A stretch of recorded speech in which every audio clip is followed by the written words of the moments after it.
Hi, I'm Josh, and I've been in the IT industry for about 10 years.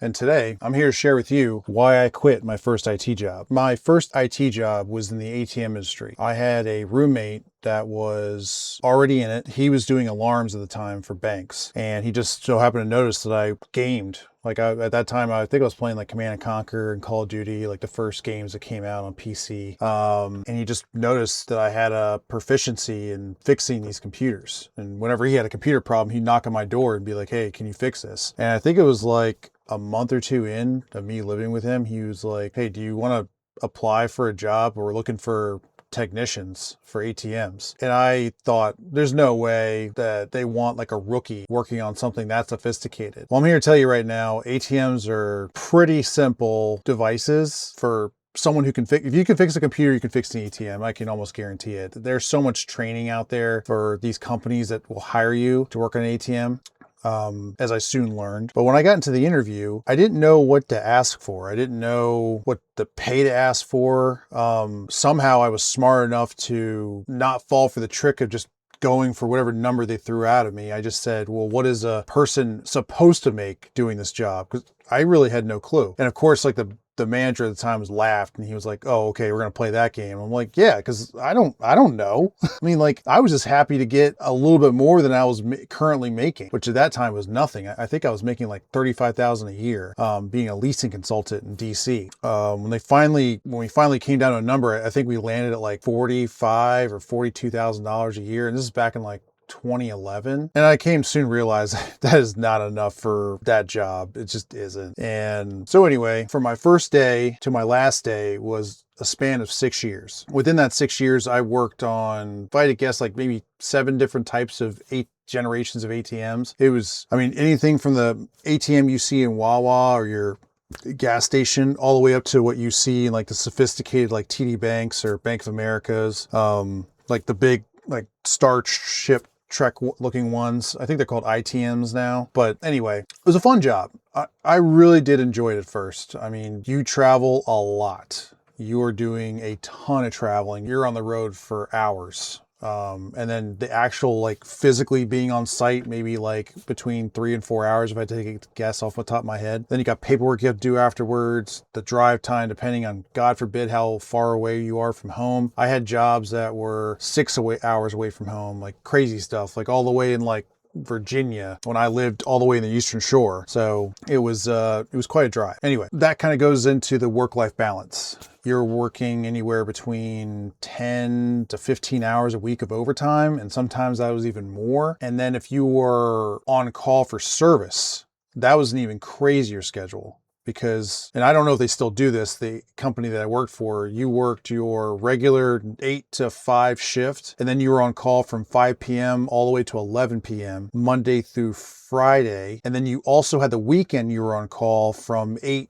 to 11 or 12 midnight. And I'm not joking. So you literally worked 7 days straight plus another 5. Because you can't call out. If you call out, you lose your double time on Sunday. So you literally had to work 12 days straight, all pretty 7 of those being on call. So by the end of that 12 days, I can't tell you how wiped out you are. I mean, you are just done because you're getting like literally no sleep. And God forbid if you have a family, those kids or your wife are not getting any of your energy. It just all went to work. Now, that paycheck's pretty nice, but I soon realized the paycheck's just not worth it, what you're giving up. And then let's talk about my first attempted promotion. So a position opened up called the lead technical manager or something like that. I forgot what it was called, but basically it was like, this person was like in charge of all the technicians in a certain region. And I actually had a manager approach me, Doug, I can't remember his last name. But anyway, Doug approached me and said, "Hey, I would encourage you to apply for this job. I think you do well in it." And I was like, "Oh, awesome." So I applied, didn't hear anything for a couple months. And then I just so happened to email HR and I'm like, "Hey, I put this application in, like, what's the deal with this?" They're like, "Oh, you didn't get the position." And I'm like, "You could have let me know." It didn't even bother like telling me why. It was like, hey, you've been in the company 5 years, whatever, keep going back out there. That's another thing. I started talking to like the guys that I worked alongside with who've been there for like 20 some odd plus years. One of them being there for 12, a couple of the, I think 2 or 3 of the guys at that time were there for like 20 plus years. And, you know, like I didn't get like the warm and fuzzy feelings of like, hey, I love working here. Yeah, man, hang in there, it gets better. Like I wasn't hearing any of that. It looked like people were just comfortable. And actually I had a couple guys tell me that in different regions of the country. Like one guy was just like, yeah, it's a safe and dry place. People were just comfortable and they just pretty much figured like, hey, I just won't get fired here, which probably is true. But there's also there's a lack of upper mobility. There's no like growth. And that kind of like turned me off. I'm like, okay, well, do I really want to be an ATM technician for 40 years or something? Actually, I'd met a guy that was there for 40 years. 40 years and retired. I'm sure he loved it. Me, on the other hand, working on an ATM and, you know, 7-degree weather with, you know, 15-mile-an-hour winds, like, because these ATMs are now outside. I mean, you know, I knew a guy that he would take a hair dryer and plug in the hair dryer and try to warm up his hands while he's working on these ATMs because your hands will bleed. I mean, you're working on such intricate wiring on these ATMs that like you can't even wear gloves. Anyway. It's not easy work. It's hard work. And not to mention, in some cases, it's dangerous because these ATMs sit outside and you know, I had to wear body armor. I mean, I started wearing body armor at one point because someone did unfortunately get killed while working on a machine. Now, I will say there was extenuating circumstances that led up to that point, but regardless of the fact that that person did get killed on the job and it was all over trying to get the money out of the ATM. Now, if you're a criminal watching this, highly do not recommend you do that. It's obviously a felony, and I can assure you the amount of money that's in that safe is well not worth what it's going to happen if you get caught. So, disclaimer there. The training this place offered started out great. You travel to a different state for about a couple weeks, sometimes months. They called it ATM boot camp, and you got some really good training there. Unfortunately for me, I should say fortunately for me, I didn't need it because I spent so much time in the field before I even got the training. Because when I was hired on for a large project. We had a local bank in the area. They bought up every bank you can think of, expanded like bonkers. Like it was nuts. I mean, I think I was installing like 5-6 ATMs a day, me and my team, because it was just, and that's a lot. I mean, that's quite a lot. And actually, we might have 7 people on the team then. It was a lot. Anyway, this is just in one area of the country, and then they were expanding all over the place. So, regardless to say, when I got to training, I was just like, yeah, just give me the test. I'll just take the test at that point. It was pretty easy. But if you didn't have that experience in the field, that would train you for the field. It was pretty good. And then by the end of my career, the training just completely took a 180. It was super fast paced. They expect you to study off the clock, which look, if this was like my, you know, career, no problem. Like, because I could use those skills throughout my career. I plan on being here for a long time. And that's when I knew it was time to go. I was just like, I was not willing to go back to my hotel room, study for a test the next day. And I remember like, they're like, here's a test. And I'm like, I'm not going to pass. I straight up said that to the instructor. I was like, I'm not passing this. I'm not, didn't study, not going to. And I think I put my 2 weeks notice in like 2 months after that. I started looking for a job. And what I ended up doing was I would apply on my lunch breaks. I think I got like a 30-minute lunch break. While I ate, I would sit there and apply to jobs. I think back then I was using Indeed. Obviously Indeed's still a thing around here. And you can just save your progress or, you know, have my resume ready. But I made it a point to apply to at least, you know, 4 or 5 jobs a day. Luckily, I got a call from a local IT business that was like, I don't know, half an hour from me.